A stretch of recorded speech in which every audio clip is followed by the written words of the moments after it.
Hello student, कैसे हो? नमस्कार।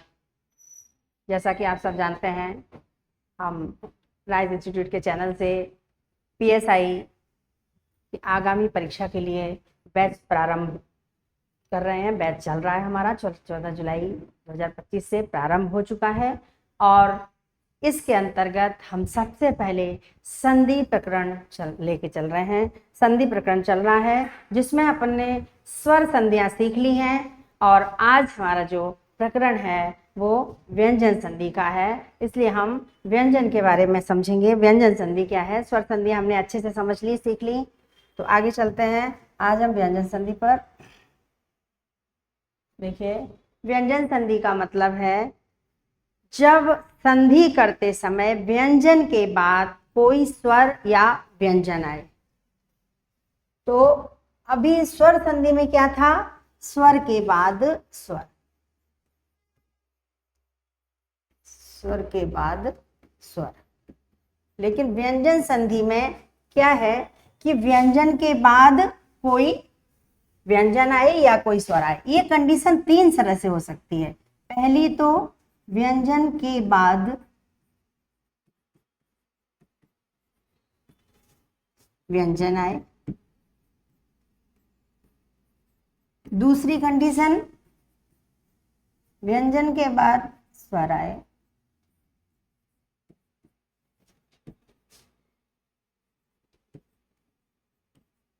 और तीसरी कंडीशन इसकी तीसरी स्थिति बनती है कि स्वर के बाद व्यंजन। तीनों स्थिति में व्यंजन संधि ही होगी। क्यों? क्योंकि परिवर्तन जो होगा वो व्यंजन में ही होगा, परिवर्तन केवल व्यंजन में होगा, इसीलिए व्यंजन संधि होगी। आने से, भाग लेने से संधि निर्धारित नहीं होती है। संधि निर्धारित होती है परिणाम से। अगर परिवर्तन से, अगर स्वर में परिवर्तन है तो स्वर संधि, व्यंजन में परिवर्तन है तो व्यंजन संधि, और विसर्ग में परिवर्तन है तो विसर्ग संधि। ऐसा हम समझते हैं, ऐसा हमने पढ़ा है और ऐसा ही हमने आपको बताया है। तो देखें, ये शर्त है कि दोनों तरफ से में से एक में व्यंजन होना चाहिए। जैसे हमने यहां लिखा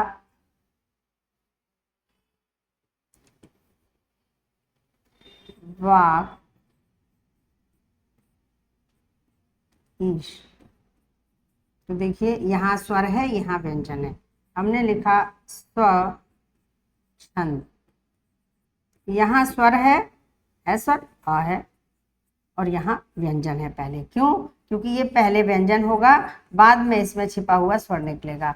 हमेशा व्यंजन पहले लिखा जाता है और स्वर बाद में। कोई भी शब्द लिखा जाएगा, या तो वो शब्द स्वर से शुरू हो रहा है तो अलग बात है, वरना बीच में कभी भी व्यंजन पहले लिखा जाएगा और स्वर बाद में लिखा जाएगा। कभी भी स्वर पहले और व्यंजन बाद में नहीं लिखा जाता है। तो ये चीजें हमको यहाँ पर ध्यान से समझनी है। और सबसे पहले, जैसे कि स्वर संधि पढ़ते हुए हमने स्वरों के नियम वर्णमाला से सीखे थे, वैसे ही व्यंजन संधि पढ़ने के लिए अब हमें थोड़ा व्यंजन का सहारा लेना पड़ेगा। व्यंजन जो हमारे मूल व्यंजन हैं, जो संस्कृत से लिए गए हैं, उनके बारे में हमें थोड़ा विचार करना पड़ेगा और वहीं से हम संधि, व्यंजन संधि समझ पाएंगे। तो एक बार हम हिंदी वर्णमाला के व्यंजनों के वर्गीकरण पर विचार करते हैं। देखिए, इसमें सबसे पहले स्पर्श व्यंजन है, उसके बाद में अंतस्थ व्यंजन है और ऊष्म। तीन प्रकार के मूल व्यंजनों को तीन प्रकार से वर्गीकृत किया गया है। क वर्ग में क, ख, ग, घ और ये सारे जो व्यंजन होते हैं इनके नीचे हल लगता है, तभी ये व्यंजन कहलाते हैं। अगर हल नहीं लगा है, ये क्रम हमें पता होना चाहिए। अगर ये क्रम नहीं पता है तो शायद हम व्यंजन संधि भी नहीं समझ पाएंगे। इसलिए इस क्रम को हमें समझना है।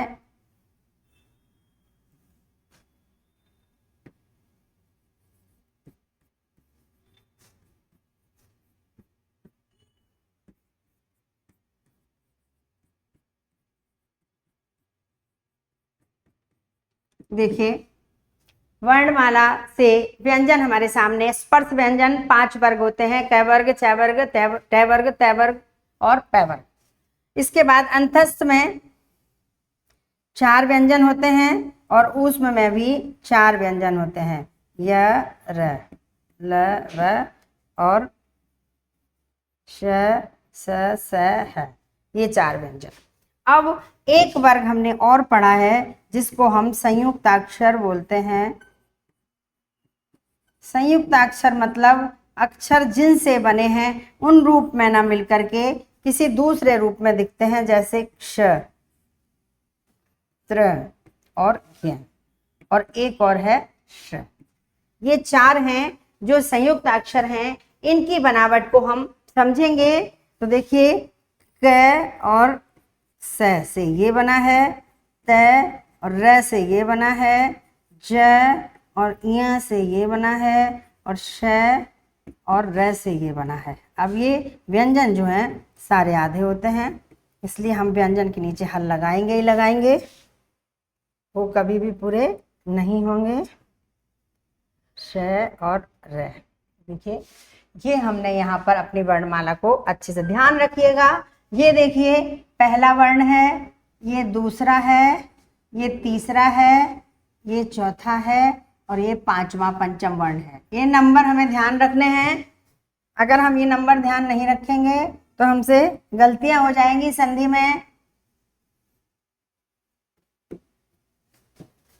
पूरी वर्णमाला आपके सामने है, हमें बच्चों की कक्षा पढ़नी ही पड़ेगी अगर संधियों को बहुत अच्छे ढंग से समझना है तो। जैसे स्वर की प्रक्रिया समझे थे ऐसे ही व्यंजन की प्रक्रिया। हालांकि स्वर में संयुक्त स्वर बहुत सारे थे इसलिए हमें ज्यादा कठिनाई पड़ी। व्यंजन में संयुक्त स्वर केवल 4 ही हैं, इसलिए हमें कोई कठिनाई नहीं होगी। चूंकि इन्हीं व्यंजनों से मिलकर बने हैं इसलिए यहीं से उठा लिया। ऐसा नहीं कि एक से एक को जोड़ के बनाया, जैसे स्वर अ से अ को बनाया वैसे नहीं बने हैं ये। यहाँ से 2 उठाए, यहाँ से क उठाया, यहाँ से स उठाया, एक व्यंजन बना दिया। इसका मतलब इसीलिए इनकी गिनती वर्णमाला में अलग से नहीं होती है, क्योंकि ऑलरेडी हमारे व्यंजन में मौजूद होते हैं। तो देखिए अब यहां पर हमें 2 चीजें समझनी है। एक तो घोष व्यंजन, दूसरा समझना है अघोष, तीसरा समझना है अल्प प्राण और चौथा समझना है हमें महाप्राण। ये चारों चीजें जब तक समझेंगे नहीं तब तक व्यंजन संधि की प्रक्रिया समझ में नहीं आएगी। तो देखिए घोष व्यंजन कौन कौन से होते हैं। प्रत्येक वर्ग का तीसरा, चौथा और 5वां, यानी ये यहां से अगर हम डिवाइड कर दें तो ये जो व्यंजन होते हैं वो घोष व्यंजन होते हैं। यहां से जो लिए गए हैं वो घोष है। तीसरा, चौथा और 5वां घोष होते हैं। और अंतस्थ से य, र, ल, व और है। और साथ में अगर हम लिखें, हालांकि ये व्यंजन का वर्गीकरण नहीं है लेकिन स्वर भी घोष होते हैं, इसलिए संधि में जब स्वर आएंगे तो वो घोष की श्रेणी में ही माने जाएंगे। अब अघोष जो बचे वो अघोष कौन से, पहला दूसरा, किसी भी वर्ग का पहला दूसरा और तीनों श, ये हो गए अघोष। इन चीजों को ध्यान रखना है। पूरी व्यंजन संधियां घोष, अघोष, अल्पप्राण, महाप्राण इन्हीं पर टिके हैं। तो देखिए अल्पप्राण मतलब वर्ग का पहला, तीसरा और 5वां अल्पप्राण होता है। और य, र, ल,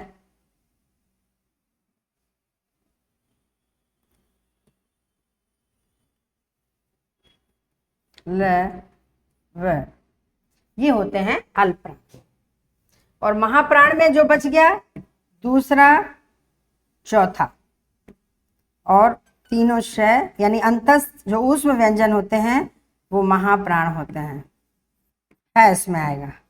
ये हमें ध्यान रखना है कि घोष में तो है, घोष में है, अघोष में नहीं है, लेकिन अल्प प्राण में है, नहीं गया है, ये अपने वर्ग में महाप्राण में। महाप्राण का मतलब होता है जिसमें है की ध्वनि होती है। तो देखिए है की ध्वनि होती है, यानी कि एक दो में नहीं होती, जैसे क में नहीं होती, ख में होती है। अगर अंग्रेजी से देखें तो समझ में आएगा, क प्लस के प्लस एच से ख बनता है, जी प्लस एच से घ बनता है। तो दूसरा और चौथा महाप्राण होता है, और है होता ही है की ध्वनि होती है, और इसमें भी है होता है, यानी उसमें सारे व्यंजन महाप्राण कहलाते हैं। हालांकि हमें व्यंजन संधि के लिए केवल घोष अघोष की ही जरूरत है, लेकिन कहीं कहीं जरूरत पड़ सकती है अल्पप्राण महाप्राण की, इसलिए हमें इनको समझना। तो देखिए पांचों वर्ग हमारे सामने हैं, जिसमें से पहला वर्ग, दूसरा, तीसरा, चौथा, पांचवा।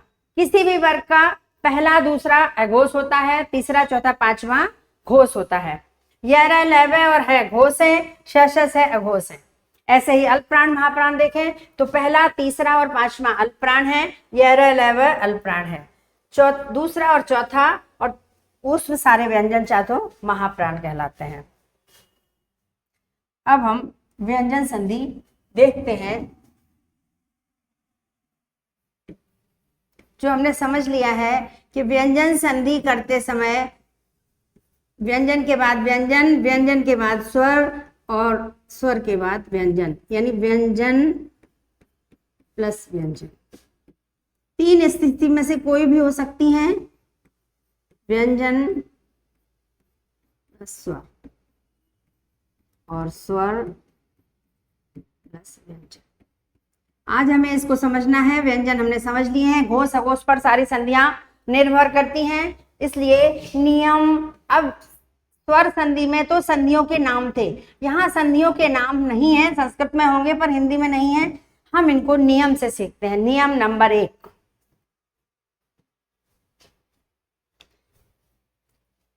किसी भी वर्ग के, यहाँ हम किसी भी वर्ग का न लिख करके यहाँ पर हम लिखते हैं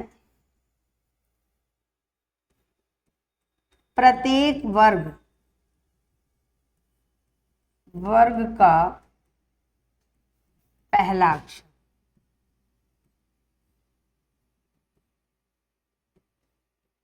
पहला अक्षर कौन सा? हम पांचों वर्ग ले लेते हैं, क, च, ट, त, प। वैसे तो देखा जाए तो ज्यादातर अक्षर क, त और प से बनते हैं शब्द, लेकिन कहीं कहीं इक्का दुक्का शब्द मिल जाते हैं जो च से बने होते हैं और ट से बने होते हैं। मतलब इनमें आते हैं कई बार, पर बहुत कम मिलते हैं। ऐसा नहीं है कि नहीं मिलते हैं, मिल जाते हैं। तो संधि करते समय पहला अक्षर, प्रत्येक वर्ग का पहला अक्षर आए कब? संधि के पहले और बाद में कोई भी घोष वर्ण आए।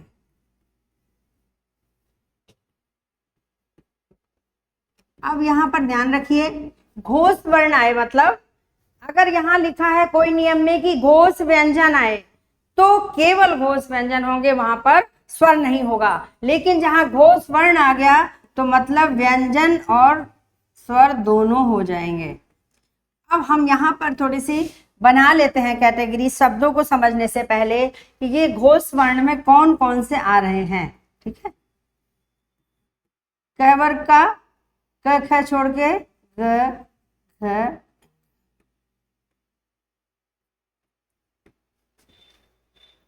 च वर्ग का ज झ ञ, ट वर्ग का ड ढ ण,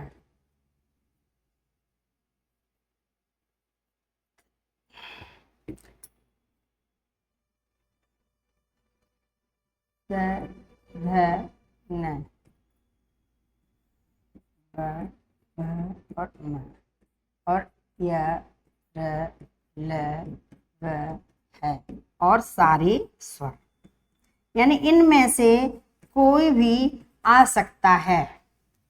इनमें से कोई भी आ सकता है, ये हमें ध्यान रखना है। कोई भी आ जाए, आपकी संधि का नियम होगा। क्या होगा कि संधि के पहले क्या आए, किसी भी वर्ग का या प्रत्येक वर्ग का पहला अक्षर, कोई भी वर्ग का पहला अक्षर आ सकता है, और बाद में कोई भी घोष वर्ण आए, तो परिवर्तन क्या होगा, परिवर्तन होगा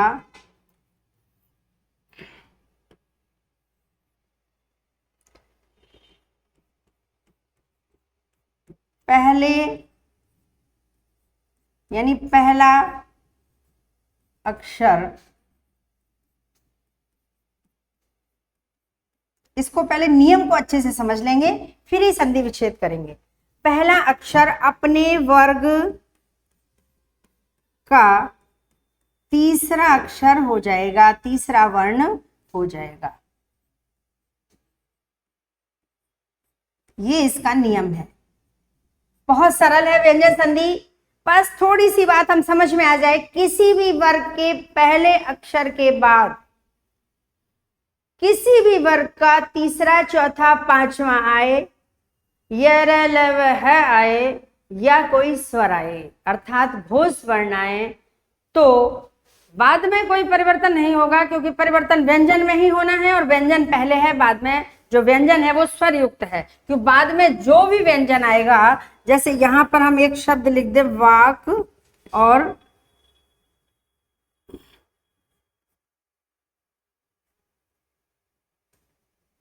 जाल, तो बाद वाला जो व्यंजन है वो व्यंजन स्वर से जुड़ा है, इसलिए जिस व्यंजन में स्वर लग गया उसको कोई बदल नहीं सकता, क्योंकि स्वर शक्तिशाली होते हैं और उसे स्वर की जब ताकत मिल गई तो इसे कोई नहीं बदल सकता। ये नहीं बदले जाएगा, नहीं बदला जाएगा। कौन बदलेगा? पहला वाला जो अकेला व्यंजन है, जिसमें हल लगा है, जिसमें स्वर की ताकत नहीं है। तो देखिए कैसे बदलेगा। अब हम अलग अलग दिखाते हैं। अगर पहले वर्ग का क है तो ये बदल करके अपने वर्ग के ग में चला जाएगा। देखिए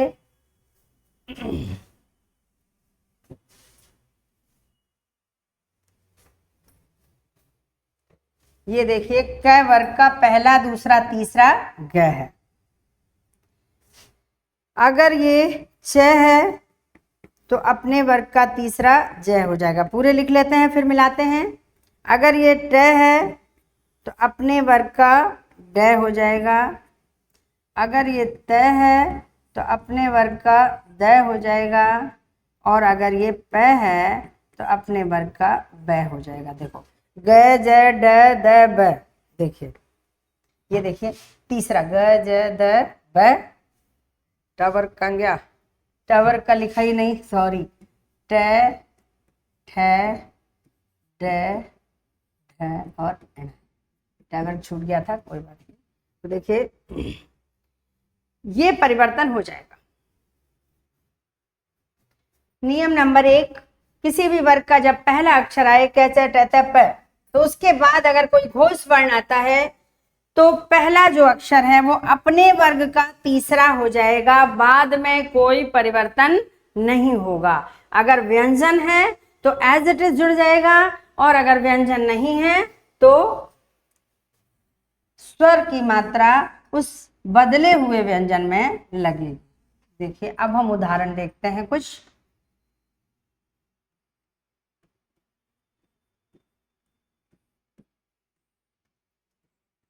वाक,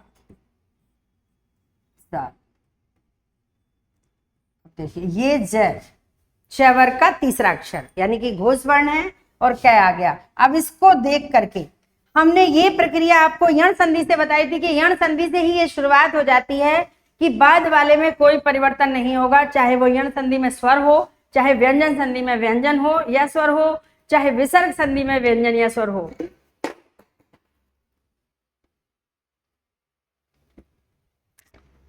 बाद वाले वर्ण में कोई परिवर्तन नहीं होना है, परिवर्तन सिर्फ पहले में होना है। तो पहला अपने वर्ग का ग हो जाएगा, तो सीधे सीधे उठा के रख दीजिए, इस क को ग बना दीजिए और इसमें इसको जोड़ना है। तो अब जो शब्द बनेगा ग जो है, ग को हम आधा लिख सकते हैं। जिनको आधा नहीं लिख सकते हैं उनके नीचे हल लगाते हैं। जैसे अगर ड आ जाए तो ड के नीचे हल लगेगा, और या फिर ड के नीचे आगे आने वाला व्यंजन इस तरह से जुड़ता है। तो ये कुछ व्यंजन हैं जो आधे काट के नहीं लिखे जाते हैं, लेकिन वाग जाल लिख जाएगा, वाग जाल। देखिए वाग जाल हो गया, ठीक है। दिग गज, ये क्या क्या बन जाएगा, ग बन जाएगा, दिग्गज। अब ये इत्तेफाक है कि ये इसी वर्ग का है, पर ऐसा नहीं है कि ग को देख के ग बना। ये ग को देख के ग नहीं बना है, ये अपने वर्ग का बना है। तो बाद में कोई भी हो कोई फर्क नहीं पड़ता।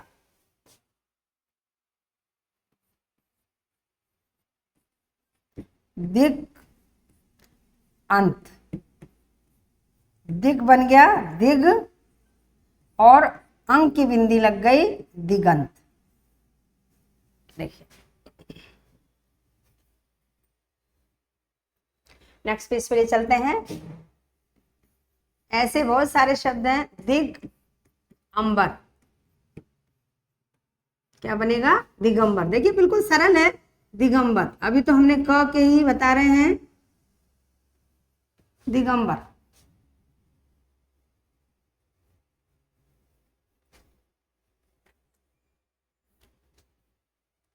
सत इच्छा, त का क्या बनेगा, द।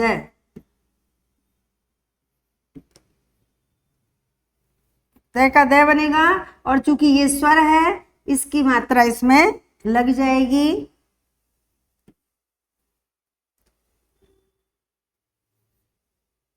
त का द बनेगा और ये स्वर की मात्रा लग जाएगी, तो ये बनेगा सदिच्छा।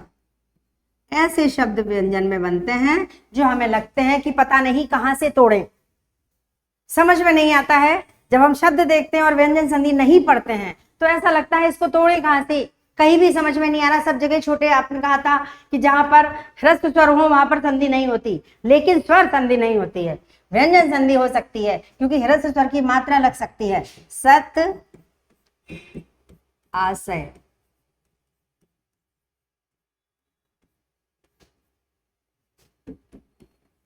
त बन जाएगा द सदाशय, अ की मात्रा लग जाएगी, त बन जाएगा द और आ की मात्रा लग जाएगी। वाग ईश, क्या बनेगा, वागीश। और कई बार हम लोग वागीश को दीर्घ संधि से विभाजित कर देते हैं, वागीश। अब बड़ी लगी है तो इसमें एक ऑप्शन आपको मिलेगा वागी प्लस ईस, क्योंकि जब हम दीर्घ संधि करेंगे तो दोनों तरफ हमें ई करना पड़ेगा, और ये बागी कौन होता है, निरर्थक होता है, इसलिए यहाँ पर संधि ये वाली नहीं होती है, वाग प्लस ईस। अब देखिए दूसरे के भी देखते हैं। सट आनंद, ट बन गया ड, आ की मात्रा, सडानंद।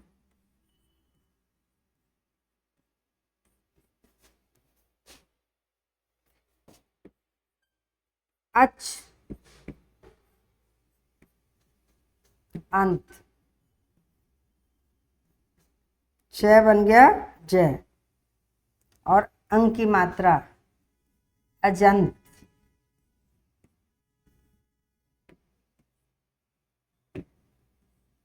अजंत। अप माने होता है जल, पानी, अप ज, और ये बन जाएगा ब, अपने वर्ग का ब। देखो दिखा चुके हैं आपको, प वर्ग का ब,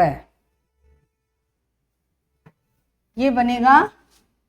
अब क्योंकि ये व्यंजन है इसलिए ब आधा रह जाएगा, और ब को हम तोड़ करके लिख सकते हैं, इसलिए यहां कैसी कोई परेशानी नहीं है। अब द,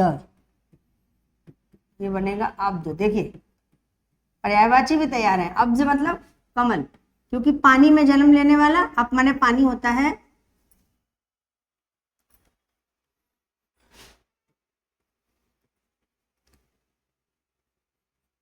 ये कमल का हो गया, और द माने देने वाला, बादल, पानी को देने वाला बादल। ठीक है,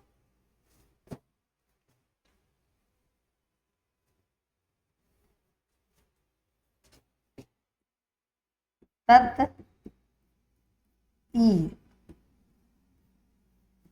त बन जाएगा द, तदीय, भवत ई, क्या बनेगा, भवदीय। देखिए जो सम्मान के योग है, भवदीय। देखिए यहाँ पर एक शब्द है सट, और सट में जब लगेगा रस तो देखिए ट बनेगा ड, यानी ये बनेगा सड, क्योंकि आधा है, हल लगा के लिखना है। लेकिन अब ये र है, देखिए र, आपको पहले भी बता चुके हैं, र के आगे पीछे जब स्वर नहीं होगा तो वो अपने मूल व्यंजन के रूप में नहीं लिखा जाएगा, वो तुरंत स्वर की अपनी मात्रा में बदल जाएगा।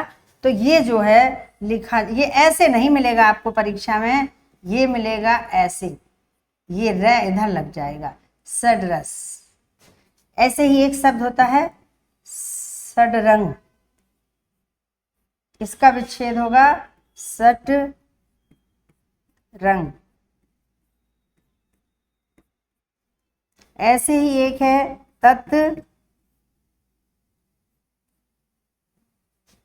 रूप, उसके जैसा रूप, तो तत् बनेगा तद, और द को भी तोड़ के नहीं लिखा जाता, तो ये जो है रूप ऐसे नहीं लिखा जाएगा, क्योंकि रे में बाद में तो स्वर है, पहले नहीं है, इसलिए ये जो है, ये जो द में है यहाँ लग जाएगा और र की मात्रा यहाँ लग जाएगी। तो ये देवनागरी लिपि का यही सबसे बड़ा नुकसान है कि जो स्वर आधा होता है वो पूरा लिखा जाता है, और जो पूरा होता है वो आधा लिखा जाता है। इसमें द आधा है, वो तो पूरा दिख रहा है, और र पूरा है, वो यहाँ केवल इसकी मात्रा दिख रही है। तो इस तरह से ये 2-3 शब्द हैं जो आपको इस तरह से परीक्षा में मिलते हैं और आते हैं। ये शब्द परीक्षा में पहले बहुत आए हैं, अब आ भी सकते हैं, नहीं भी आ सकते हैं, ऐसा कुछ नहीं कह सकते हम।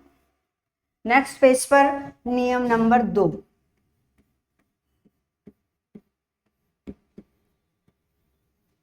तो देखिए एक बार हम पहला नियम देख लेते हैं, समझ लेते हैं, दोहरा लेते हैं, ताकि आगे जो नियम सीखेंगे फिर उनमें हमसे गलतियां नहीं होंगी। तो देखिए, संधि करते समय जब किसी भी वर्ग के या प्रत्येक वर्ग के पहले अक्षर के बाद कोई भी वर्ग का तीसरा, चौथा, पांचवा आए, य, र, ल, व, ह आए या स्वर आए, क्यों? क्योंकि ये सारे के सारे घोष होते हैं। तो इस संधि का सीधा सा नियम है कि कोई घोष वर्ण आए।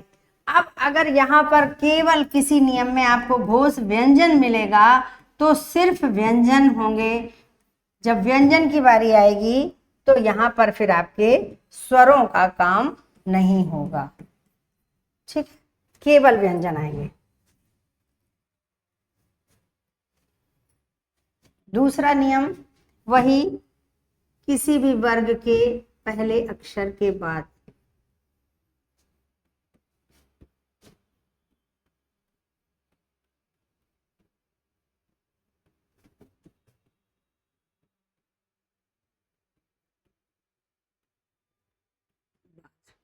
अब ये पहला अक्षर बाद में क्या आए, कोई पंचम वर्ण आए।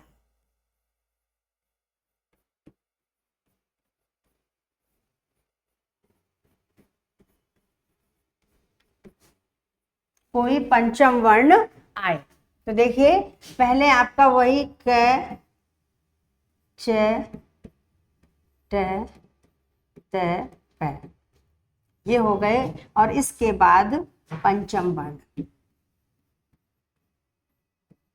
पंचम वर्ण का मतलब इन 5 में से कोई भी आ सकते हैं।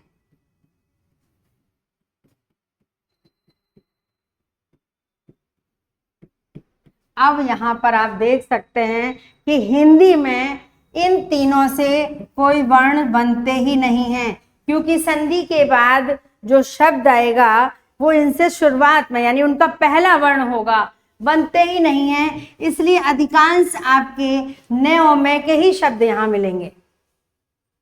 तो क्या होगा, ये जो पहला है, पहला अक्षर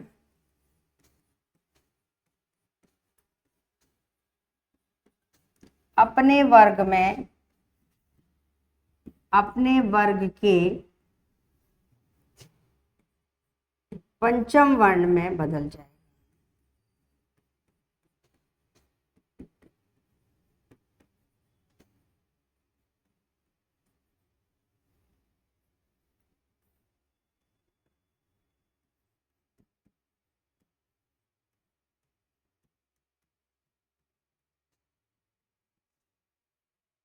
कैसे, क बन जाएगा गा, च बन जाएगा या, ट बन जाएगा ण, त बन जाएगा न, और प बन जाएगा मैं। इस तरह से ये बदलेंगे। तो देखिए, ये एक तरह से ये ऐसी संधि है, जैसे संधि का मतलब होता है समझौता, कंप्रोमाइज। संधि का मतलब नहीं होता कि एक झुक जाए और दूसरा अकड़ा रहे। जब दो दोस्तों में आपस में कोई लड़ाई झगड़ा होता है तो सुलह होती, दोनों अपनी अपनी चीजें छोड़ते हैं। इसको समझेंगे, एक ही रूम में हम दो पढ़ने वाले बच्चे रह रहे हैं, दोनों की आदतें अलग अलग हैं। एक रात को जगता है, दिन को सोता है, एक रात को सोता है, दिन को जगता है। दोनों को परेशानी होती है, तो दोनों क्या कहते हैं, अलग अलग हैं, दोनों अलग अलग हैं।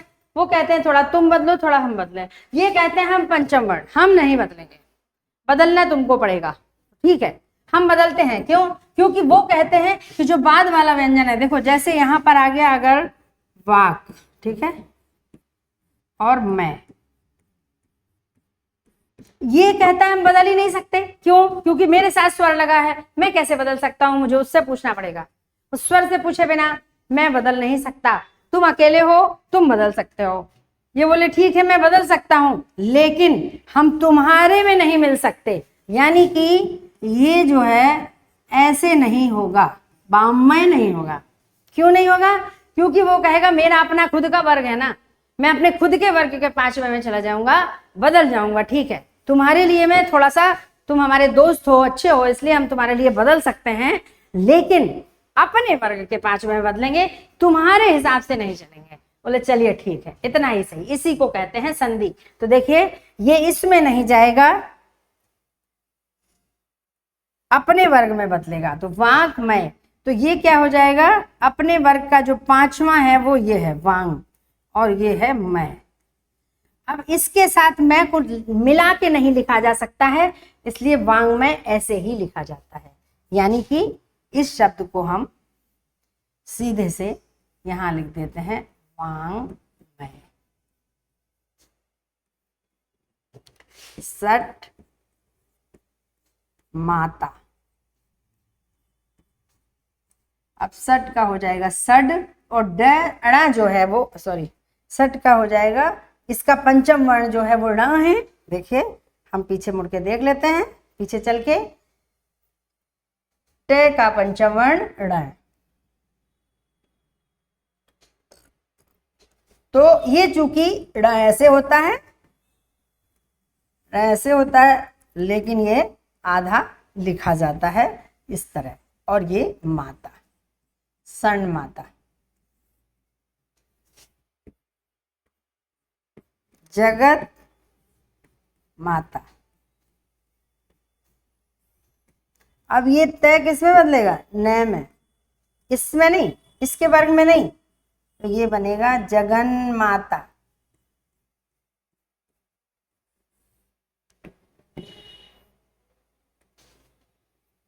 अब इसी जगह हम जगत के बाद अगर नाथ लिख दें तो भी ये न में ही बदलेगा। ये इसको देख के न में नहीं बदला, ये इत्तिफाक है कि ये न है, ये जगन्नाथ, इस तरह बनेगा।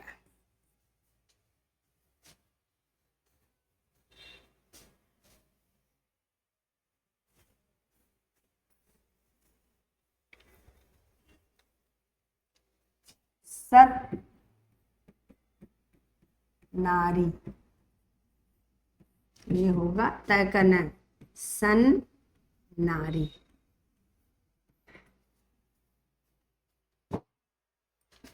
उत नति, सॉरी ये इसमें नहीं आएगा क्योंकि ये उपसर्ग उत नहीं होता है, ये उद होता है, उत नहीं आएगा, गलत हो जाएगा, ये दूसरे नियम में आएगा। चलिए, सत नारी,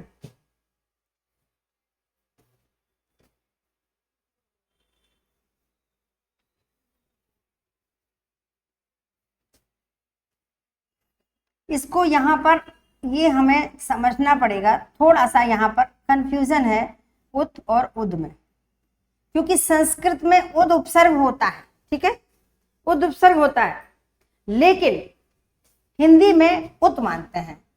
अब अगर, और ये बनेगा शब्द, यहाँ पर सही शब्द होगा उत प्लस नति, ये बनेगा उन्नति, देखिए, ठीक है।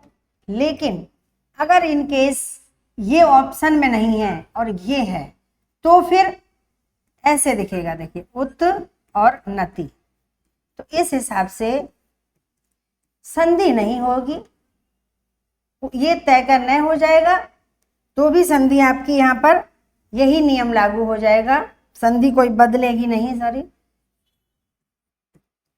क्या हो रहा है, तो ये फिर भी तय कर न हो जाएगा, परिवर्तन हो रहा है तो ये दो शब्द, ये ऐसे हैं दो उपसर्ग जो थोड़े से कंफ्यूज करते हैं। कई बार हम लोग सोचते हैं पढ़ते समय क्या करें क्या नहीं करें, तो देखिए मुख्य रूप से तो उद होता है, जहां दय वाला नियम होगा वहां उद ही लगेगा, और जहां तय वाला नियम है वहां उद और उत दोनों लग सकता है। लेकिन शर्त यह है कि अगर दोनों ऑप्शन आपके परीक्षा में मौजूद हैं तो उद ही चुना जाएगा, इसकी एब्सेंट में ये वाला मान्य हो सकता है, बस इतना फर्क है। और केवल एक उपसर्ग के कारण, एक और है, ऐसे ही होता है तद, तद होता है, और ये भी तत् के रूप में, चूंकि बदल के तत् बनता है ना तो प्रयोग होने लग गया। इन दो उपसर्ग के रूप में आगे आने वाली जो संधि के नियम है, जहां भी तय आएगा वो तय के साथ दय जरूर आ जाएगा, ये नियम जो है आपका लग जाएगा, इसके साथ तय के साथ दय जरूर लगेगा, वो शब्द के अकॉर्डिंग चुना जाएगा। नियम अगर दय का है तो दय ही चलेगा, लेकिन अगर वहां कहीं कोई ऐसा शब्द आ रहा है जहां तय लगना है, दय नहीं लगना है, तो फिर वहां तय का प्रयोग होगा। पर ऐसे कुछ ही आते हैं, बहुत ज्यादा नहीं, अपवाद में गिनतियों में उंगलियों में एक दो शब्द हैं ऐसे ही जहां तय का नियम, यानी पहला वाला, जैसे ये तय है, पहला वाला नियम जहां लग रहा है ना, और अगर वहां पर कोई शब्द ये आ रहा है उद और तद, तो इसमें फिर तद ही माना जाए। जैसे हमने आपको पहले तद बताया था, तद प्लस ई, ठीक है, बता दिया था, वहां हमने ये चीज आपको नहीं बताई थी, ये तदीय बन गया, क्योंकि यहाँ पर संधि का नियम है, अगर तद करेंगे और ई करेंगे तो फिर यहाँ पर संधि होगी ही नहीं, केवल संयोग हो जाएगा। तो तत् और तद, इनका अर्थ एक ही होता है, अर्थ में कोई फर्क नहीं पड़ता, तो शब्दों के अकॉर्डिंग हम उनको यहाँ पर बदल सकते हैं। इसमें तो उद और उत में चाहे हम कोई भी करें, नए में परिवर्तन हो रहा है इसलिए हो जाएगा, लेकिन जब हम तत् की बात करते हैं तो जहां दय की जरूरत होगी वहां दय लगाया जाएगा, जहां तय की जरूरत होगी वहां तय लगा जाएगा। तदीय लगाने पर फिर यहाँ पर संधि नहीं होगी, मात्र संयोग हो जाएगा, ठीक है, ये आप पढ़ चुके हैं पहले।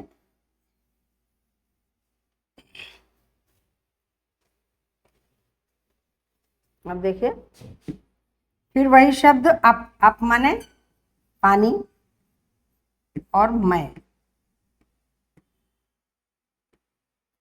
अप मैं, तो ये बन जाएगा अपने वर्ग का मां। अब ये दोनों सेम हो गए, अममय, जो जलमय है उसको कहते हैं अममय। तो इस तरह से शब्द आपके बनेंगे। ये भी पांचवा हो गया नियम, यानी दूसरे नियम में हमने पढ़ा कि किसी भी वर्ग का पहला अक्षर आए और उसके बाद कोई पांचवा वर्ण आए। अब यहां पर हमें एक चीज और क्लियर करनी है पहले नियम से, कि यहां पर लिखा है कोई भी घोष वर्ण आए, तो यहां पर हमें एक चीज जोड़नी पड़ेगी अब, क्योंकि पांचवें नियम का जो है अलग, पांचवें अक्षर वर्ण का अलग नियम हो गया है, तो यहां पर हमें ये लिखनी पड़ेगी बात कि पंचम वर्ण को छोड़कर, क्योंकि पंचम वर्ण घोष होता है, इसलिए पंचम वर्ण को छोड़ना पड़ेगा यहाँ पर, क्योंकि वही कंडीशन है, पहले वाली कंडीशन सेम है कि पहला अक्षर है तो तीसरा और चौथा आएगा। तो यहां पर अब इस संधि में केवल तीसरा और चौथा रह जाएगा, बस तीसरा चौथा, और य र ल व ह और स्वर। इस तरह से जो घोष वर्ण आए इसका विभाजन इतने में ही हो पाएगा। मैं पंचम वर्ण निकालना पड़ेगा। पहले इसलिए नहीं बताया कि पहले हमारा दिमाग वहीं से अटकता है कि पंचम वर्ण क्यों छोड़ा, इसलिए हमने पंचम वर्ण का नियम बताने के बाद ही आपको ये बताया कि पहले नियम में पंचम वर्ण को छोड़कर बाकी सारे घोष वर्ण आएंगे, और दूसरे नियम में वही है कि पहला अक्षर है वर्ग का और बाद में पांचवा अक्षर आएगा, तो पहला अपने वर्ग के पांचवें में बदल जाएगा। अब देखिए नियम नंबर 3। अब पांचों वर्ग के अक्षर केवल 2 ही नियम है। पांचों वर्गों के पहले वर्ण के लिए केवल 2 ही नियम है। अब आ गया नियम नंबर 3, तय और दय के बाद।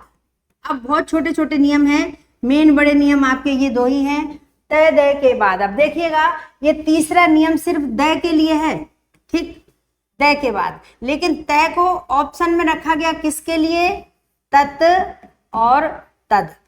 और इस तरह से अगर कोई शब्द आ जाए जिसमें तय द बदलने से अर्थ बदल रहा हो, कोई मूल शब्द भी हो, कोई मूल शब्द हो और यहां पर तय रखने से अगर उसका अर्थ बदल रहा है तो वो तय बन जाएगा। जैसे पद है, ठीक है,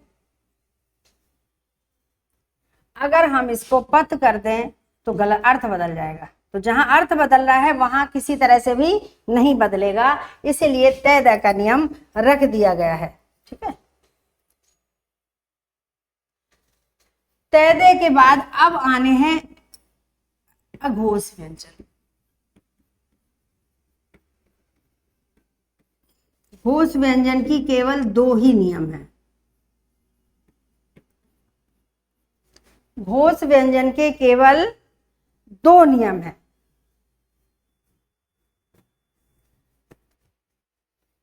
और पांचों वर्ग के भी केवल 2 नियम है। अब सिर्फ एक ही वर्ग चलेगा पूरी संधियों में, अघोष व्यंजन आए, और अघोष में भी सारे नहीं आएंगे, क वर्ग, तय वर्ग और पै वर्ग।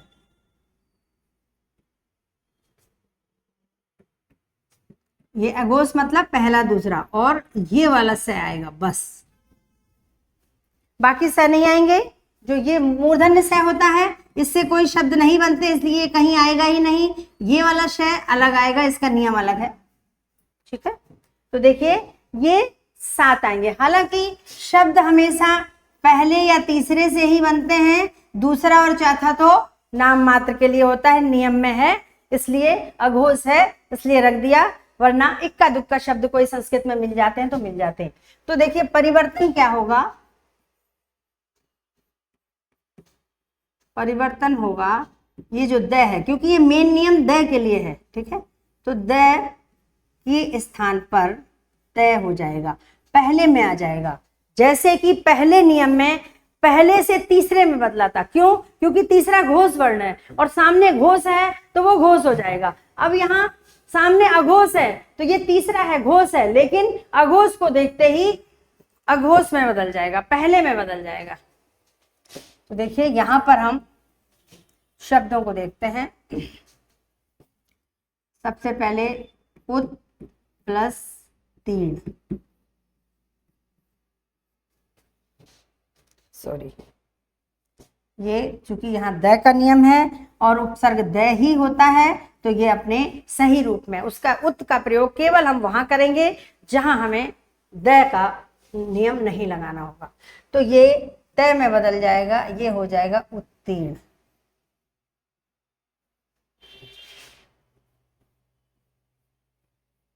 विपद काल, ये हो जाएगा विपद काल। सद, सद माने अच्छा, साहस, जो अच्छा साहस करता है उसको कहते हैं सत्साहस। से आ गया, देखिए सद, अच्छे लोगों की संगति में रहना क्या कहलाता है? सत्संग। देखिए इस तरह से ये शब्द बने हैं।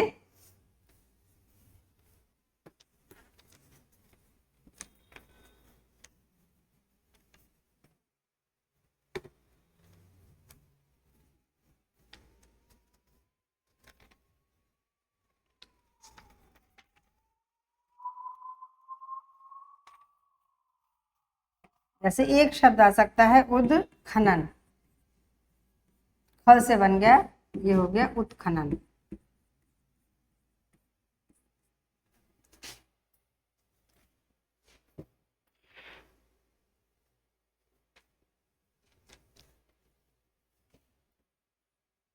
तद पुरुष, ये हो गया तत्पुरुष। तो देखिए तीसरा नियम बिल्कुल सरल है। त द के बाद यदि क ख त थ प फ आए, देखिए क का भी आ गया, त का भी आ गया, स का भी आ गया, प का नहीं है, प का भी आ गया। देखिए इस तरह से हम आगे इनको अगले पेज पर चल के हम चौथा नियम नंबर 4 लेते हैं। इनके केवल नियम ही है, इनके कोई नाम नहीं है संधियों के, हमें सिर्फ नियम से समझना है। पहले नियम में पांचों वर्ग हैं जिनके आगे घोष वर्ण आता है पंचम को छोड़कर। दूसरे वर्ग में पांचों वर्ग के पहले अक्षर हैं और जिसमें बाद में केवल पंचम वर्ण आता है और वो अपने वर्ग के पंचम में। जब घोष वर्ण आते हैं पंचम को छोड़कर तो पहला अपने वर्ग के तीसरे में बदलता है, जब पंचम वर्ण आता है तो पहला अपने वर्ग के पांचवें में बदलता है। और तय दय के बाद जब क वर्ग, पै वर्ग और तय वर्ग के अघोष व्यंजन और स आए तो द तय में बदल जाता है। अब फिर वही बात कि तय द के बाद यहां दोनों हो सकते। ये नियम ऐसा है कि ये यहां पर कोई प्रधान नहीं है, शब्द के अकॉर्डिंग जो लगाना पड़े वो लगा सकते हैं, गलत नहीं होगा। शब्द का कभी कभी द के लिए अगर तय का नियम आ रहा है, जैसे कि मान लीजिए हमको मृद लिखना है, मृद, मृद माने होता है मिट्टी, और अगर हम इसकी जगह मृत लिख दें तो मृत माने होता है मृत्यु, अर्थ बदल जाएगा, इसलिए हम यहाँ द ही लिखेंगे। इसलिए ऐसे शब्दों के लिए ये तय द को एक साथ ले, आप कहीं भी देखिएगा तय द की संधि ही चलेगी। के बाद अब जो है केवल ये आपका श आए, ये वाला श आए, ठीक है, ये वाला श आए। तो अब परिवर्तन देखो दो में होगा, दो तरह से होगा परिवर्तन। कैसे होगा? ये जो आपका तय और द है ये बदलेगा द में, अगर तय है तो द में बदलेगा और द है तो द रहेगा ही, सॉरी द है तो द रहेगा ही, कोई दिक्कत नहीं है। द को ज्यादातर तय ही होगा यहाँ और द को हम केवल अपनी आवश्यकता के अनुसार इनको प्रयोग करेंगे, ठीक है, इसमें बदलेगा। और जो बाद वाला श है वो ध में बदल, सॉरी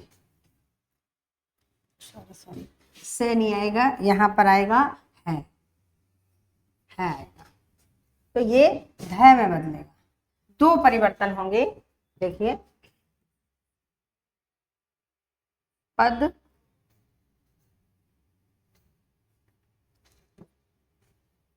यहाँ पर पत लेना पड़ेगा हमको, पत और हति, देखिए ये बन जाएगा पद और धति, ऐसे बनेगा, द में हलंत लगेगा।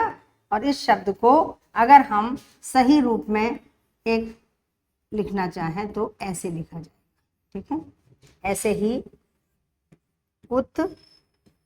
यहाँ पर हम इसको बिगाड़ेंगे नहीं क्योंकि यहाँ दो लिखा जा सकता है, इसलिए यहाँ हम शुद्ध रूप में लिखेंगे उद हरण, ठीक है। तो ये बनेगा उद का उद ही रहेगा उद ही रहेगा और ये उद्धरण। तो अब इसको हम जब ऐसे रूप में लिखेंगे, ये हो जाएगा उद्धरण। उद्धरण है खत्म हो जाएगा, क्योंकि है के बदले में यहाँ पर आ रहा है, आपका गलती हो गई, है के बदले में आ रहा है ध। तो तय दे के बाद जब है आए तो ये वाला परिवर्तन हो जाएगा।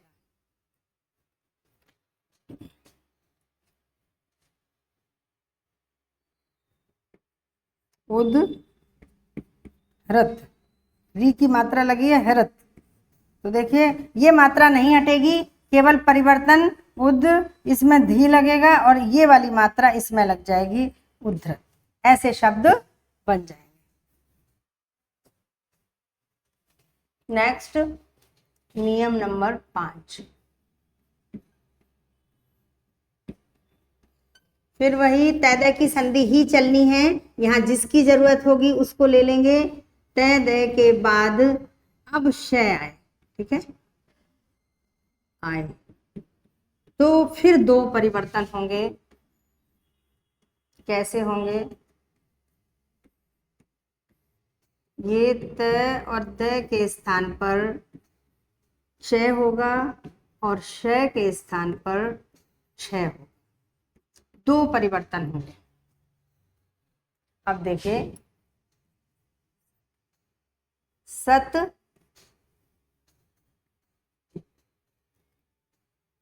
सत शासन, ये परीक्षा में बहुत आता है। अभी एसआई की परीक्षा में भी आया था और आपकी जेलर की परीक्षा में भी आया है। सत बन जाएगा सच और ये बन जाएगा शासन। क्या बनेगा? सच शासन।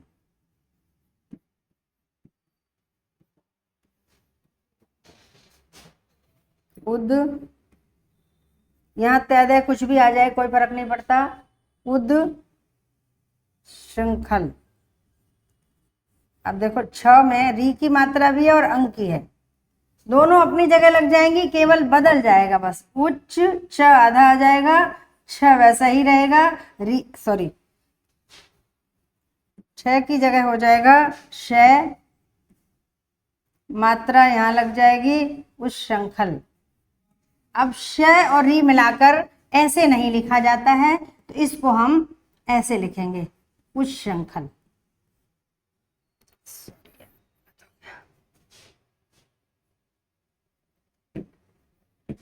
बिल्कुल शब्द गलत हो रहा है, थोड़ा सा उद प्लस श्रृंखल होगा, ये यहां पर होगा उच्च श्रृंखल। ये थोड़ा सा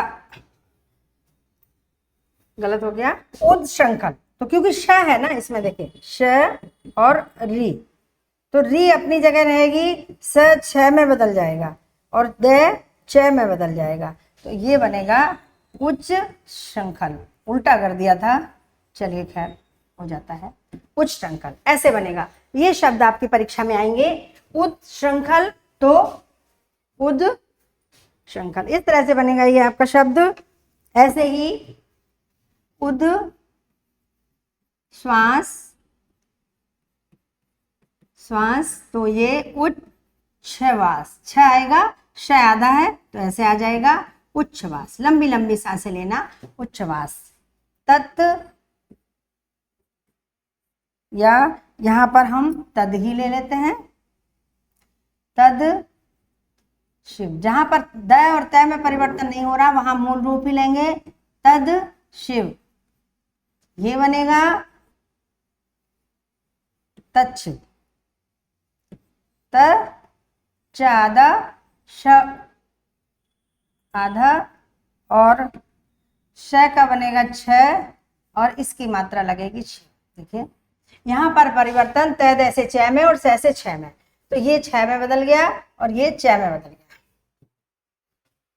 यहां पर एक बड़ा अच्छा शब्द हम आपको देते हैं, श्री मत शरद। तो देखिए क्या बनेगा, यहां तय का बन जाएगा छ और यहाँ बनेगा 6। तो देखिए ये 6 पूरा है तो पूरा रहेगा, श्री मत शरद। देखो क्या बना, श्री मच्छर। ये इसके नियम है। बहुत ज्यादा शब्द नहीं आते हैं पर आते हैं, ऐसा नहीं है कि नहीं आते हैं। अब कितने नियम हो गए अपने, 5। छठवां नियम लेते हैं। इसमें कम से कम 6वें नियम में हम 4-5 एक साथ ले लेते हैं, क्योंकि अलग एक ही चीज है, अलग अलग नियम बताने से मतलब नहीं है, क्योंकि तय दे के बाद ही आएगा, तय दे के बाद। अब देखो क्या क्या आता है, यहां पर आएगा च और 6, ज झ ट ठ ड ढ और ल, इतने आएंगे।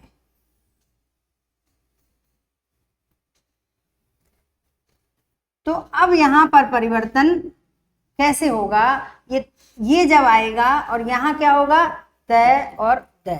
देखिए ये, तो जब सामने च होगा तो इसका परिवर्तन, जो परिवर्तन है वो च में होगा। जब ज होगा तो ज में होगा, ठीक है। जब ट ढ होगा तो ट में होगा, जब ड ढ होगा तो ड में होगा, और ल होगा तो ल में होगा। इस तरह से ये परिवर्तन आपके होंगे। देखिएगा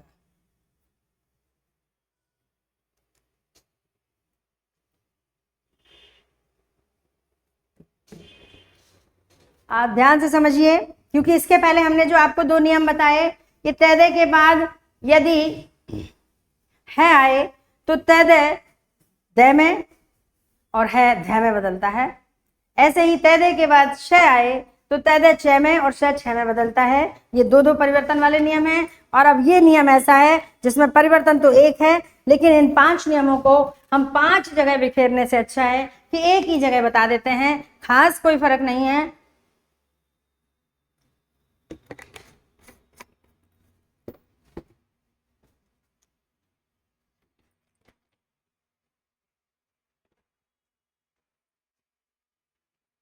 देखिए सद चरित्र, ये क्या बनेगा, चाय में बदल जाएगा, बस और कुछ नहीं करना है। और चाहे आधा तो रहेगा, क्योंकि आधा है तो आधा ही रहेगा, बाद में कोई स्वर तो है नहीं। सच्चर, सच्चरित्र, सद जन, द जय में, जय है तो जय में बनेगा सज्जन। जगत जननी, क्या बनेगा, जगत जगत जननी, जय आ जाएगा। ऐसे ही एक शब्द शुद्धि में बहुत आता है, उद। अब देखो उद है तो मुद रखेंगे, जहां जगत में तय होता है तो तय करेंगे, जहां जो है वो करेंगे, क्योंकि यहाँ परिवर्तन अलग हो रहा है। उद ज्वल, तो देखिए ये जय की वजह से जय आएगा, लेकिन ये भी आधा ये भी आधा, तो यहाँ ध्यान रखना है कि दोनों जय स्वरहीन हैं, आधे हैं। उज्जवल। अब देखिए टा और ड में शब्द नहीं मिलेंगे, इक्का दुक्का होते हैं। देखिए उद डयन, उड्डयन, एक ही शब्द है उड्डयन। ऐसे टीका में भी वही स्थिति है, तत् टीका।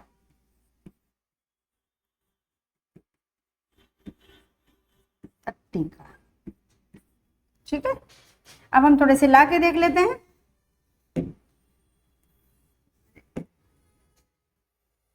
ले के देख लेते हैं, उद लास, क्या होगा, उल्लास।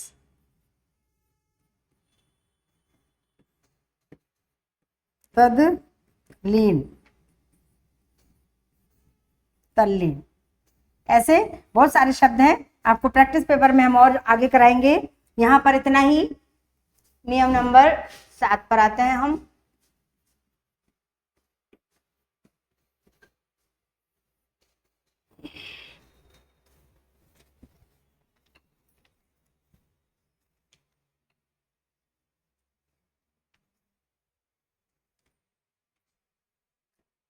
अब देखिए, ये है मैं के स्थान पर। अब तय दय वैदय सब खत्म, अब छुटपुट परिवर्तन रह गए हैं। मैं के स्थान पर अनुस्वार हो जाएगा, कुछ भी आ जाए, यहाँ कोई मतलब नहीं है, चाहे होश आए चाहे होश आए। मैं के बाद, यानी यहाँ पर हम लिख भी दें मैं के बाद कोई भी वर्ण आए, लिखने की भी जरूरत नहीं है, मैं के स्थान पर अनुस्वार होगा, आए। यहाँ पर सिर्फ दो चीजें छोड़नी है, न और मैं को छोड़कर, इसको हम बताएंगे आपको आगे। बस यहाँ छोड़ देना है सिर्फ, क्योंकि पंचम वर्ण छोड़ना है, बस कुल मिला के पंचम वर्ण छोड़ना है। और क्योंकि इन दो के अलावा और किसी से बनते ही नहीं है, जैसे पहले नियम में पंचम वर्ण छोड़ा था, ऐसे इसमें भी छोड़ना है। तो देखिए, जैसे हमने यहां लिखा सम, योग, और ये मस अनुस्वार। और अनुस्वार कहां जाएगा, ये भी ध्यान रखना है कि जो अनुस्वार है वो हमेशा पहले जाएगा, पहले व्यंजन पर। मैं के पहले जो व्यंजन है उस पर जाएगा, तो मैं की जगह अनुस्वार और संयोग, सम सार, संसार, सम जय, संजय,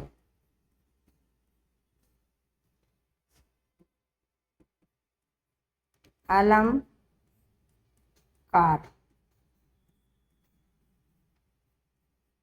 अलंकार, इस तरह से बहुत सारे शब्द बनते हैं। लेकिन जब अगर पांचवा नौवा ये न और मैं आ जाए, तो देखिए जैसे सम प्लस मान, तो ये अनुस्वार नहीं होगा, पंचम वर्ण ही रहेगा, सम्मान। ये कभी भी ऐसे नहीं लिखा जाएगा, सम्मान ऐसे नहीं लिखा जाएगा, ये गलत हो जाएगा। जैसे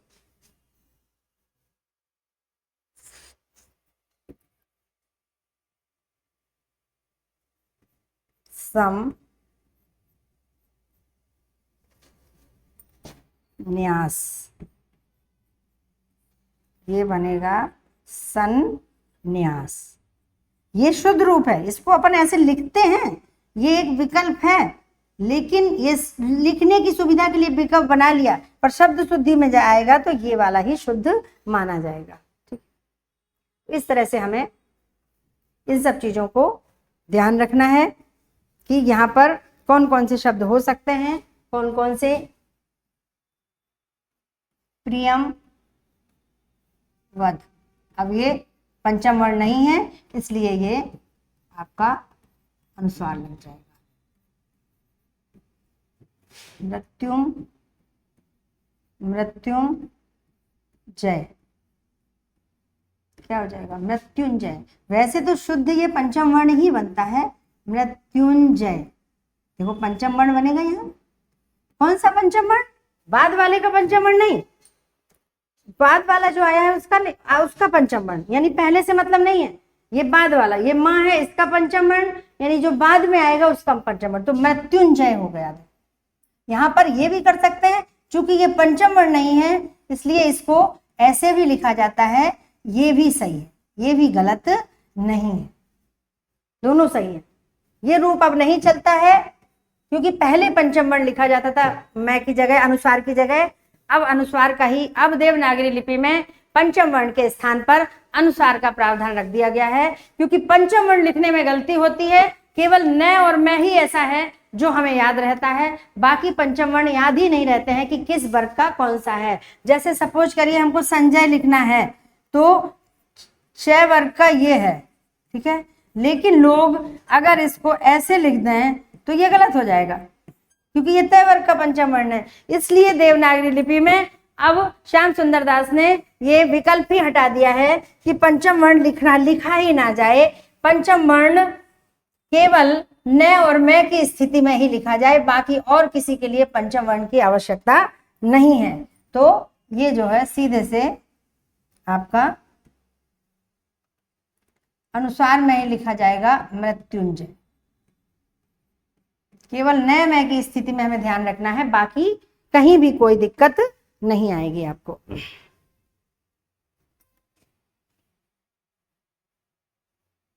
जैसे कि सबसे पहले हम जो पढ़ रहे हैं वही लिखते हैं, संधि। तो देखिए यहां पंचम वर्ण नहीं है, लेकिन इसका ये जो शुद्ध रूप है वो यही है, शुद्ध रूप यही है। लेकिन क्योंकि न और मैं हमें आते हैं, इसलिए हम वहां गलतियां नहीं करते हैं। न और मैं से गलती नहीं होती, बाकी में हो जाती। लेकिन इसका जो दूसरा विकल्प है वो ये भी शुद्ध है, ये लिखा जाने लगा। संधि में भी संधि है, सम प्लस दी, व्यंजन संधि, क्योंकि मैं का परिवर्तन हो रहा है। इसमें ज्यादा परिवर्तन नहीं है, फिर भी मैं का परिवर्तन तो हो ही रहा है, इसलिए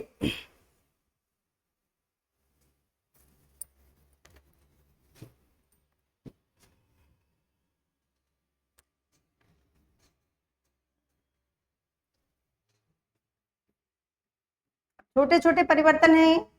नियम 8, ये परिवर्तन है सिर्फ आपका न से मैं का, न से ण का, ण में परिवर्तन, ण से न में परिवर्तन। ये ज्यादा फर्क नहीं है, कुछ नहीं है, केवल र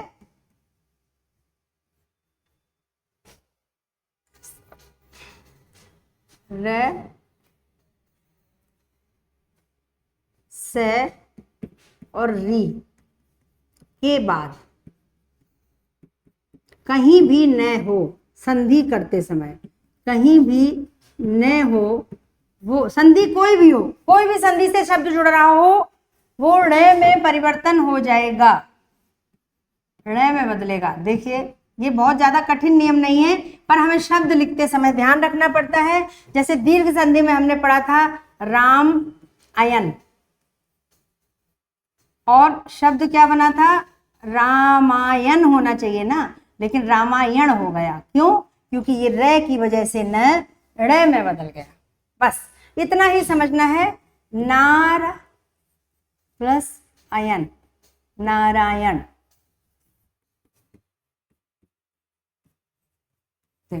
और सिंपल से अगर संधि नहीं भी हो रही है, परिणय, लेकिन न बदल गया ना, तो संधि कहलाएगी परिणय। कोई भी व्यंजन परिवर्तित हुआ तो संधि है। क्या बदल रहा है? व्यंजन बदल रहा है। अब यहाँ बाद का व्यंजन बदल रहा है, पहले का नहीं बदल रहा है। परिणय, प्र अंगन, आंगन का शुद्ध अंगन होता है, और जब यहाँ दीर्घ संधि हो जाएगी ये बन जाएगा प्रांगण। देखिए तो बहुत सारे शब्द ऐसे हैं। कृष्ण, न, कृष्ण माने कमजोर, जो कमजोर नहीं है। कृष्ण, कृष्ण।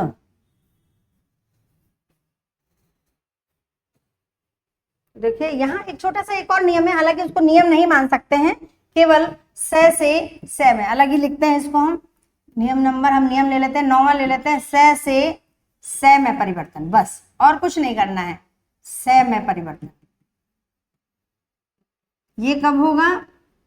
जब ई और उ स्वर आएंगे, स्वर के बाद ई और उ स्वर के बाद अगर ये वाला आएगा तो ये स में परिवर्तन हो जाएगा। जैसे सु समा, ये हो गया सुषमा।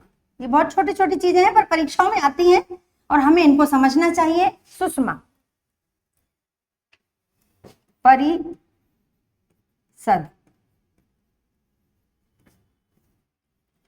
परिषद, ये बहुत सारे शब्द हैं, यहाँ पर बहुत सारे शब्द मिलते हैं, जो कम नहीं है। अभिषेक, देखिए अभिषेक, ये ई और ऊ की मात्रा होगी, ध्यान रखना, छोटा ओ बड़ा हो सकता है। अभिषेक, ये शय बदल जाएगा। जैसे सम, सम में हम जब वी उपसर्ग लगाते हैं तो विषम, मां उत्साह बदल जाता है। देखो कभी ध्यान दिया, सम का विलोम विषम होता है, ये कभी ध्यान नहीं दिया, क्यों हुआ?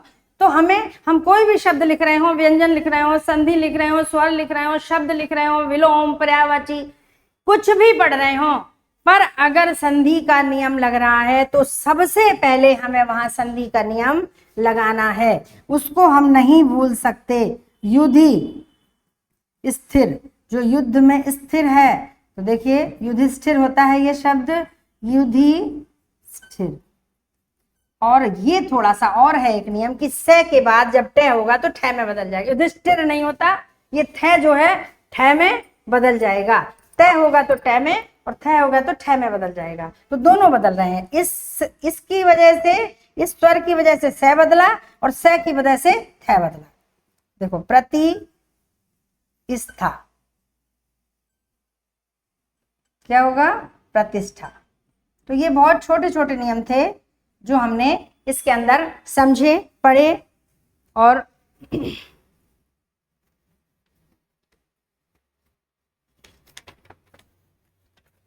तो संधि परिवर्तन के ये 9 नियम, एक बार हम दोहराते हैं इनको।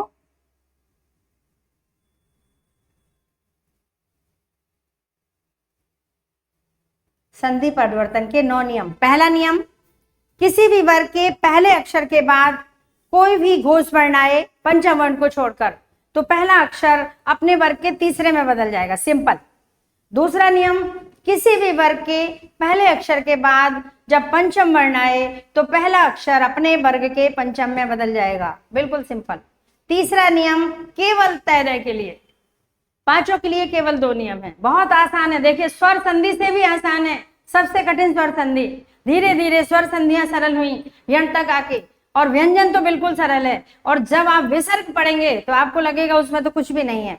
तो देखिए यहाँ पर लगभग व्यंजन संधियां हमारी उतनी हो गई हैं जितने में परीक्षाओं से प्रश्न पूछे जाते हैं। 2-3 नियम और हैं, उनको भी हम बताते हैं आपको, ज्यादा कठिन नहीं है वो भी, जैसे बाद वाले नियम है वैसे ही हैं। तो तीसरा नियम देखो, तीसरा नियम क्या है? पहला नियम हो गया, दूसरा हो गया, तीसरा नियम देखते हैं हम। तय दे के बाद जब अघोष व्यंजन आए केवल 3 वर्ग के, क, तय और प, 3 वर्ग के और से, तो द तय में बदल जाएगा। चौथा नियम, तय दे के बाद है आए तो 2 परिवर्तन होंगे, तय द है में और द है ध में, सॉरी तय द है में, ये फिर गलती हो गई यहाँ पर, ये होगा द, औच पौच होगा द में, और है ध में परिवर्तन होगा। अच्छा ये है ही तो है,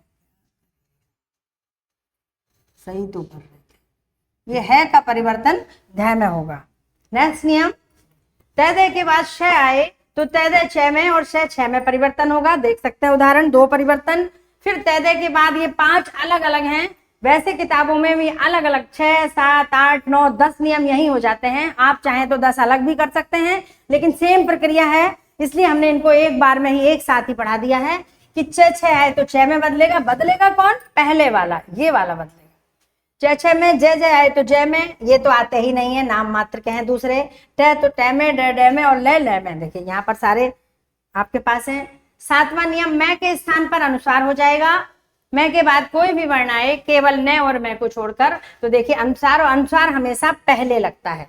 कभी भी आप उपसर्ग पढ़ेंगे सम, तब भी देखेंगे कि जो मैं का अनुस्वार बनता है वो पहले ही लगता है, और ये अनुस्वार बनने का नियम व्यंजन संधि का है। तो अगर आपको यहाँ पर कोई भी शब्द आ जाए, जैसे पूछा जाए कि संयोग में कौन सा उपसर्ग है, तो संयोग में सम उपसर्ग है और व्यंजन संधि है, क्योंकि ये संधि के योग से ही ये अनुस्वार बना है, वरना उपसर्ग में परिवर्तन नहीं होता है। नेक्स्ट देखें, न से ण में परिवर्तन, ये भी सिंपल है, र, री, र और श। देखो र आ गया, से आ गया और री भी होगा, देखो क्री, देखो ये री भी है, यहाँ से नहीं होता तो री से भी हो जाता है। बहुत सारे ऐसे भी नियम है, वहां आगे शब्द देखेंगे, हम प्रैक्टिस कराएंगे आपको कि री के बाद भी अगर से और रे नहीं है, केवल री है, तो भी बदल जाएगा। जैसे है एक शब्द याद आ गया, श्रो प्लस अन, श्रो शब्द में क्री धातु, धातु है ये, श्रो में अन लगेगा तो ओ से अब बनता है, तो ये बनेगा श्रवण, और ये हो जाएगा न, क्योंकि श्र होने के कारण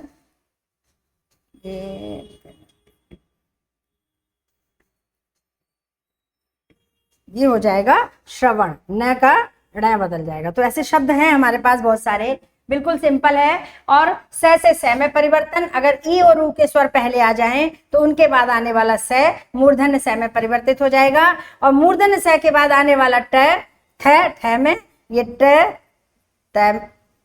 में परिवर्तित हो जाएगा, और ठ में परिवर्तित हो जाएगा। ये कोई खास नियम नहीं है, इसके शब्द इतने ज्यादा महत्वपूर्ण नहीं है। और न से ण में परिवर्तन, ये हो गया अगला। अब आपके ये नियम लगभग 9 पूर्ण हो गए हैं।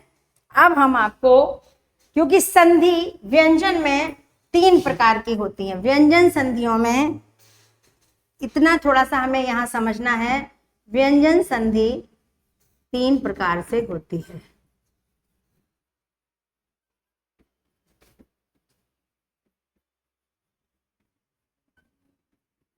तीन प्रकार से होती है। एक तो परिवर्तन, जो कि हमने परिवर्तन के 9 नियम आपसे अभी सीख लिए। एक होता है आगम, और एक होता है लोप। अब ये आगम भी व्यंजन का ही होगा, परिवर्तन भी व्यंजन का, और लोप भी व्यंजन का, तभी व्यंजन संधि मानी जाएगी। यानी कोई जरूरी नहीं है कि केवल परिवर्तन ही हो, ये नियम व्यंजन संधि में मौजूद है। विसर्ग में भी कहीं कहीं लोप होता है, पर बहुत कम है। व्यंजन का ही है कि लोप भी होता है और आगम भी होता है। तो देखिए, सबसे पहले हम आगम की देखते हैं। इसको कई बार ऐसे भी आता है, व्यंजन आगम संधि, व्यंजनागम संधि, इस नाम से भी जानते हैं। परीक्षा में प्रश्न भी आते हैं। इसके 2-3 नियम हैं। पहला तो सम उपसर्ग के बाद, केवल सम उपसर्ग के लिए ध्यान रखना, सबके लिए नहीं है ये नियम, केवल सम उपसर्ग के लिए। सम उपसर्ग के बाद केवल क्री धातु से बने शब्द, क्री धातु के शब्द आए, और कोई शब्द नहीं आएंगे, ध्यान रखना। ये नियम सिर्फ इतने के लिए ही है। तो स का, ये वाले स का आगम होगा। देखो, सम कार, मैं तो अनुसार हो जाएगा अपने व्यंजन के पहले वाले नियम के अनुसार, और स का आगम हो जाएगा संस्कार। चूंकि आगम व्यंजन का हो रहा है और व्यंजन आधे होते हैं। समकृति,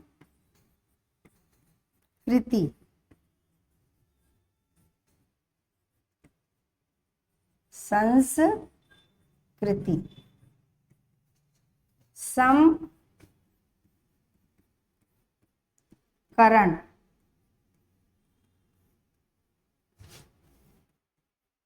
संस्करण। देखिए, ध्यान रखिए, मैं का अनुसार तो होगा ही, वो हम नियम पढ़ चुके हैं अभी व्यंजन संधि में। और सम और क्री धातु के शब्द क्री धातु से ही बनते हैं, करण, कार, कृति, कर्ता।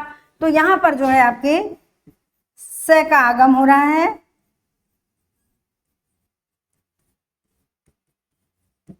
संस्कर्ता।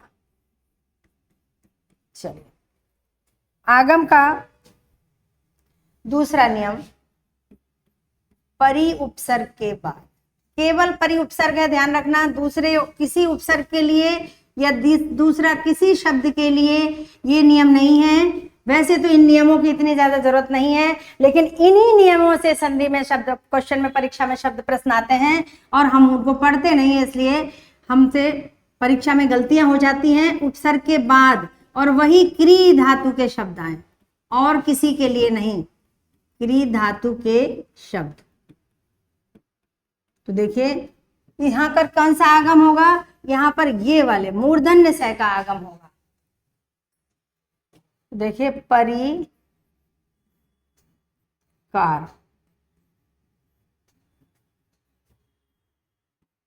परिष्कार। अब देखिए अलग अलग लिखने की जरूरत नहीं है, यहां हम एक साथ भी लिख सकते हैं, परिष्कृत, परिष्करण। अब कभी कभी ये शब्द आता है इसमें विसर्ग संधि, और हम क्या करते हैं, ये करते हैं परि और कार। विसर्ग संधि का भी नियम है कि विसर्ग के पहले ई आए और बाद में कोई अघोष व्यंजन आए तो इसका विसर्ग का स हो जाता है और शब्द ऐसे ही बनता है। लेकिन इस शब्द में, केवल परि से बने हुए शब्द में विसर्ग संधि नहीं है। ये हमने आपको इसीलिए बताया है, नियम है ये विसर्ग संधि का। आगे अब आपको जब अगली क्लास में विसर्ग संधि पढ़ाएंगे तो पढ़ाएंगे, लेकिन वहां परि वाले नहीं आएंगे, इसके अलावा और आएंगे। जैसे देख सकते हैं, अभी आपको हम एक शब्द बता ही देते हैं, आवी और कार। परिवर्तन सेम है, देखिएगा, आवी और विसर्ग से बन गया कार, आविष्कार। अब देखिए आविष्कार और परिष्कार में कोई अंतर नहीं दिख रहा है शब्द में, इसीलिए लोग धोखा खा जाते हैं। ऐसे ऐसे 4 शब्द आ जाएंगे, 3 तो आ जाएंगे आपके पास विसर्ग संधि से बने हुए और एक आ जाएगा परिष्कार, और पूछा जाएगा किस में विसर्ग संधि नहीं है या किस में, किससे शब्द में उपसर्ग है। तो देखिए ये परिष्कार जो शब्द है इसमें परि उपसर्ग है, ये उपसर्ग है, ध्यान रखना। इसमें व्यंजन संधि है, विसर्ग संधि नहीं है। उपसर्ग परि है और आगम की व्यंजन आगम संधि है, व्यंजन संधि मानी जाएगी, इसमें विसर्ग संधि नहीं है। यहां हम कच्चा खा जाते हैं, गलतियां कर बैठते हैं, पर विसर्ग संधि पढ़ने के बाद वो भी गलतियां नहीं होंगी। तो अब तीसरा जो आगम है वो क्या होगा कि किसी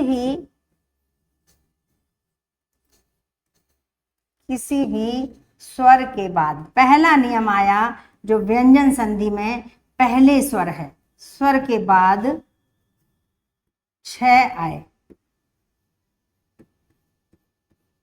तो 6 का आगम होगा।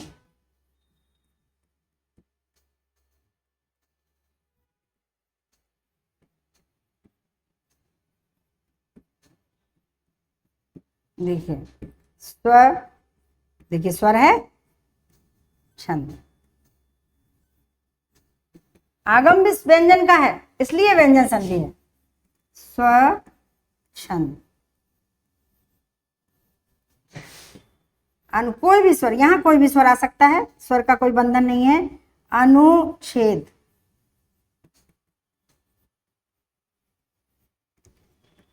अनुच्छेद, विच्छेद,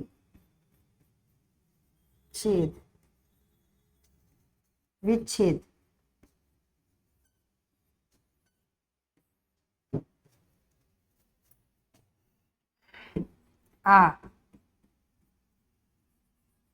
आच्छादित, आच्छादन भी हो जाएगा, आच्छादित। केवल 6 का आगम,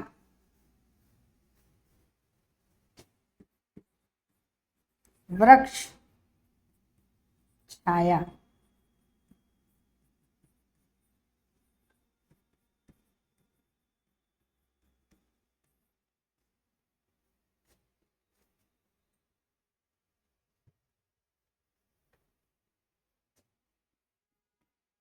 प्रच्छन्न,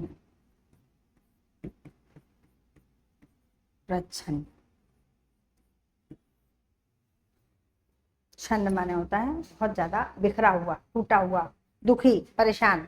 एक विशेष रूप से कोई परेशान होता है उसकी स्थिति को प्रच्छन्नावस्था कहते हैं। चलिए इस तरह से आगम की संधि भी हो गई। अब आती है आपकी व्यंजन लोप संधि।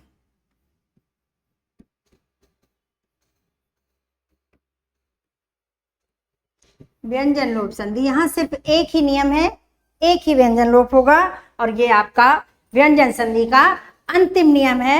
इसके साथ हम ये कक्षा समाप्त करेंगे और आप अच्छे से व्यंजन संधि का रिवीजन करेंगे। अगली कक्षा में स्वर संधियां लेकर हम आपके सामने आएंगे। तो देखिए लोप, यहां पर न का लोप होगा, न का लोप। कंडीशन देखिए, न के बाद घोष वर्ण आए। घोष वर्ण केवल व्यंजन नहीं, स्वर व्यंजन दोनों आए, कोई भी आ सकते हैं, यहाँ पंचम पंचम किसी से कोई लेना देना नहीं है। तो न का लोप होगा।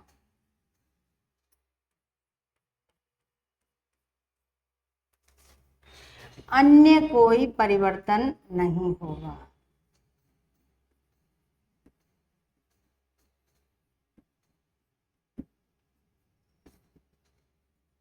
ये बहुत छोटी छोटी चीजें हैं, पर यहाँ से परीक्षाओं में प्रश्न आते हैं, बहुत आते हैं। इस वाले नियम से तो बहुत ही ज्यादा आते हैं। अन्य कोई परिवर्तन नहीं होगा, लेकिन हाँ स्वर आने पर यदि स्वर संधि की स्थिति बनती है,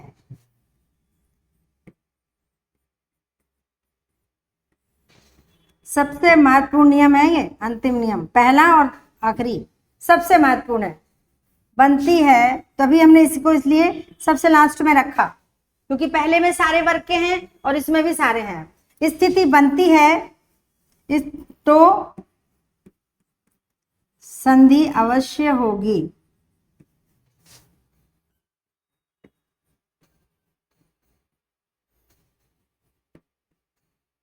देखो स्वर संधि करते समय हम व्यंजन संधि का ध्यान रखते हैं, जैसे रामायण में, ठीक है, नारायण में, श्रवण में। स्वर संधि करते समय अगर कोई व्यंजन का नियम लग रहा है, न का ढ़ बन रहा है, स का स बन रहा है, तो उनका ध्यान रखना है। व्यंजन करते संधि करते समय अगर स्वर संधि का नियम इसी में ही आएगा, लोप में आएगा और किसी में तो आएगा नहीं, अगर स्वर संधि का वो लगेगा। लेकिन विसर्ग संधि एक ऐसी संधि है जिसमें सिर्फ और सिर्फ विसर्ग संधि होगी, चाहे स्वर के सामने स्वर आ जाए, व्यंजन आ जाए, कोई भी स्थिति बन जाए, वहां स्वर या व्यंजन कोई संधि नहीं होगी, जिसको हम अगली कक्षा में पढ़ेंगे। यहां पर सिर्फ हम शब्द देखते हैं इसके, राजन, माता,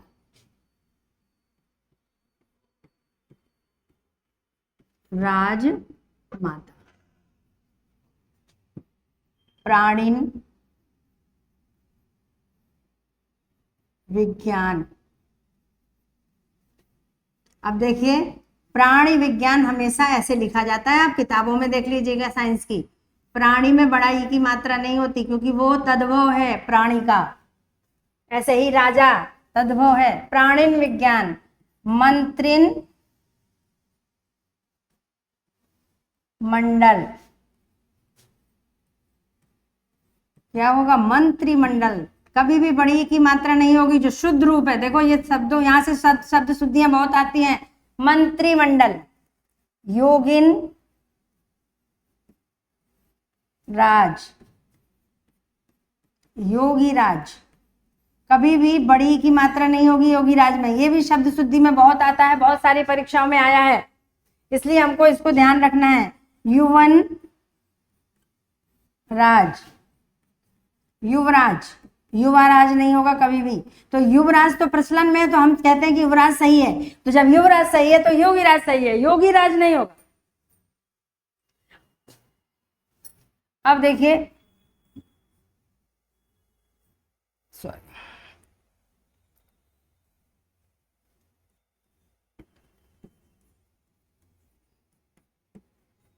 ब्राह्मण देव,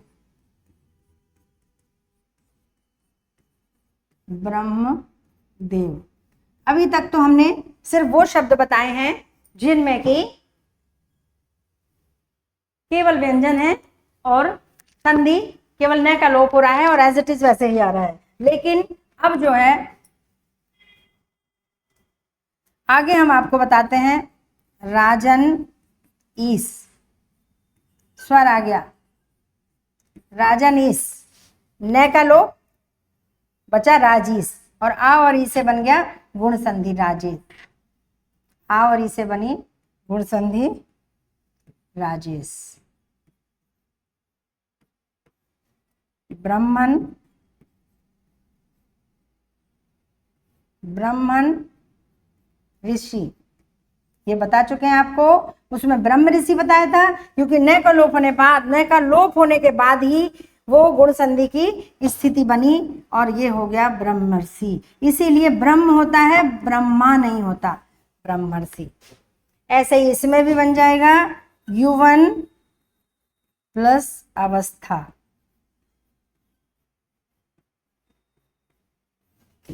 युवावस्था। एक शब्द और बनता है, वो हम इधर लिख दे रहे हैं, योगिन ईश्वर। न का लोप, छोटी की मात्रा, जब भी आएगा योगीश्वर शब्द का संधि विच्छेद तो दीर्घ तो हुआ है आपका दीर्घ संधि के नियम से, इसमें दीर्घ संधि लगी है, लेकिन संधि विच्छेद करने में छोटी की मात्रा ही आएगी। इस तरह से आपके ये समाप्त हो जाते हैं। आज की व्यंजन संधि समाप्त हुई। आशा करते हैं आपको व्यंजन संधि समझ में आ गई होगी। हालांकि हमने एक साथ सारे नियम बता दिए हैं, क्योंकि अगले दिन हम दूसरी संधि बताएंगे। अगर आपको कोई भी परेशानी है, कोई भी प्रॉब्लम आए, तो आप कमेंट्स करके हमसे पूछ सकते हैं। आप फोन पे भी हमसे बात कर सकते हैं, हम आपकी समस्या का समाधान अवश्य करेंगे। इसी तरह से हमारे चैनल के साथ जुड़े रहिए और इसी तरह से हमारी कक्षाओं को अटेंड करते रहिए और हमारा उत्साहवर्धन करते रहिए। आज के लिए इतना ही। बहुत बहुत धन्यवाद आपके हमारे साथ जुड़ने के लिए। आगे इसी तरह आप अन्य कक्षाओं को भी अटेंड करें, और हमारे ऑफलाइन क्लास भी स्टार्ट हो गई है। आप चाहें तो ऑफलाइन क्लास भी पढ़ सकते हैं, आपको जो भी सुविधा हो। बहुत बहुत धन्यवाद।